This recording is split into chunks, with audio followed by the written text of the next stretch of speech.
কালকে আমারও মেইল করছে, মেইল করে আমারে একজনে বলছে যে কালকে থেকে ওয়াচ পার্টি করলে চ্যানেল, ফেসবুক, ইউটিউব, টিকটক কিছুই থাকবে না, এরকম ভাবে থ্রেট দিছে।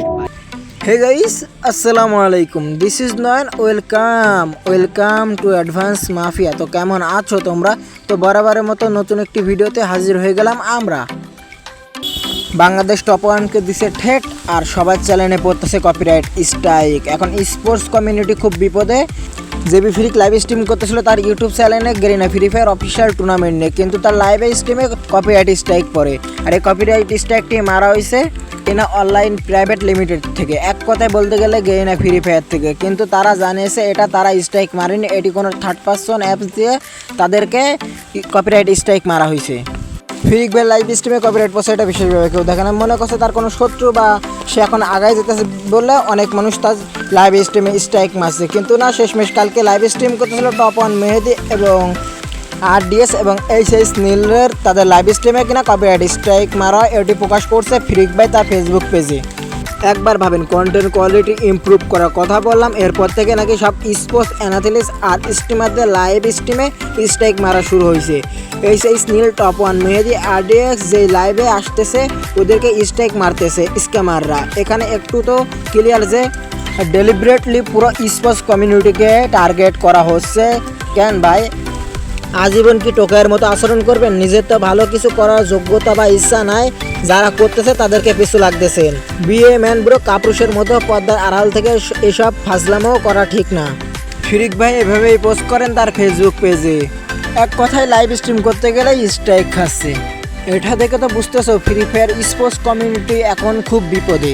ফ্রি ফায়ার স্পোর্টস কমিউনিটি এখন কারো না কারো টার্গেটে, তার জন্য কিনা টার্গেট করে করে স্পোর্টস প্লেয়ারদের কিনা স্ট্রাইক মারা হইতেছে এই স্পোর্টসটাকে নষ্ট করার জন্য।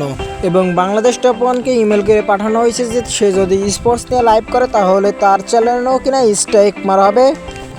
এটা লাইভে থাকাকালীন সে ক্লিয়ার করেন। সব কিছু দেখে বোঝা যাচ্ছে যে ফ্রি ফায়ার স্পোর্টস কমিউনিটি এখন খুব বিপদে। তোমরা হয়তো অনেককে দায় দিতেছো এবং অনেককেই সন্দেহ করতেছো, কিন্তু কাউকে কিছু বললো না প্রমাণ ছাড়া। আর যদি প্রমাণ পাও তাহলে তাদেরকে ধুয়ে দাও। আমি বুঝতেছি না ভাই, তোমাদের যে এইসব স্ট্রাইক মেরা তোমাদের কী লাভ হইতেছে? যাই হোক, তোমরা অনেককে ক্ষতি করতেছো ভাই। পারলে এইসব করা বাদ দাও আর আমাদের বিডি স্পোর্টসকে এগিয়ে নিয়ে যেতে দাও। আর হ্যাঁ, আপনারা কখনোই বিডি স্পোর্টসকে ধ্বংস করতে পারবেন না, কারণ বাংলাদেশের সব ফ্যান বেস একসাথে আছে। হয়তো একটা দুটা চ্যানেল উইরা যাবে, হয়তো লাইভ স্ট্রিমে একটা দুটো উইরা যাবে, কিন্তু তাছাড়া কোনো কিছুই হবে না। কিন্তু স্পোর্টস সাপোর্টাররা ঠিক আগের জায়গায় আবার তাদের তুলে দিবে। আর হ্যাঁ, আল্লাহ যদি চায় তাহলে আপনারা কখনোই কিনা এই স্পোর্টসকে ধ্বংস করতে পারবেন না। আর ভাই, আপনারা এই স্পোর্টসটাই কেন ধ্বংস করতে চাইতেছেন? এই স্পোর্টস দিয়ে কিন্তু অনেক মানুষ আগে যেতেছে এবং তার কেরিয়ার দাঁড়ান করাইতেছে। আবার অনেক মানুষ এই স্পোর্টস থেকে তার কেরিয়ার দাঁড়ান করাইছে। যারা ফেক স্ট্রাইক মারতেছেন তাদেরকে আকর্ষণ করতেছি যে ভাই আপনারা ফেক স্ট্রাইকগুলো মাইরেন না। আর অডিয়েন্সদেরকে আকর্ষণ করতেছি যে আন্দাজে কাউকে ব্লেম দিও না এবং কাউকে মিথ্যা ব্লেম দিও না। পারলে প্রমাণ পাইলে তাদেরকে ধুয়ে দিতে হবে সবাই মিলে। তাই কমিউনিটি যা আছো সবাই একসাথে হও, যত ইউটিউবার এবং যত স্পোর্টস প্লেয়ার আছো সবাই একসাথে হও। আর হ্যাঁ, অডিয়েন্সদেরকেও বলতেছি তোমরা সবাই স্পোর্টসের পাশে থাকো, এবং সবাই যদি স্পোর্টসের পাশে থাকে তাহলে কেউ কখনো এই স্পোর্টসকে ক্ষতি করতে পারবে না। আর হ্যাঁ, তোমরা যদি কখনো প্রমাণ পাও তাহলে তাদেরকে শান্তি বান্ধে একদম ক্লোজ করে ফেলাই দিবা। আর প্রমাণ ছাড়া কাউকে ব্লেম দিও না। আজকের ভিডিও এই পর্যন্তই। প্রিয় ভিডিওটি ভালো লাগলে চ্যানেলটি সাবস্ক্রাইব করে দিও। তো সবাই ভালো থাকো, সুস্থ থাকো, আল্লাহ হাফেজ।